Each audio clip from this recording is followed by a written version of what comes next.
नमस्कार. प्रथम एक छान आलेला अनुभव शेअर करते.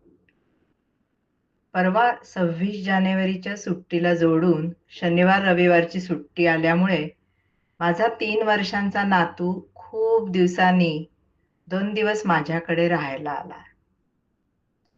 रात्री माझ्याजवळ झोपताना म्हणाला, "आजी, आज मला 10 गोष्टी सांगायच्या बरं का, तरच मी झोपणार."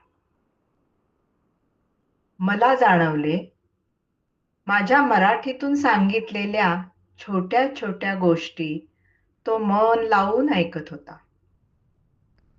एखादी नेहमीची काऊचिवची गोष्ट किंवा खीर खाणाऱ्या मांजरीची गोष्ट, या गोष्टी ऐकताना स्वतः त्यामध्ये काहीतरी सुधारणा करून, "असे नाही गं आजी, ते असे आहे."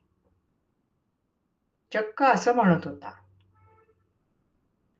सध्या वर्तमानाप्रमाणे इंग्लिश मीडियममध्ये नर्सरीमध्ये शिकणाऱ्या या बालचमूला आपल्या जुन्या मराठी गोष्टींमध्ये सुद्धा एवढी आवड आपण निर्माण करू शकतो असे वाटले. पण सध्याच्या काळात आजी-आजोबा आणि लहान नातवंडे राहायला एकत्र असणे बऱ्याच कारणांनी जमत नाही.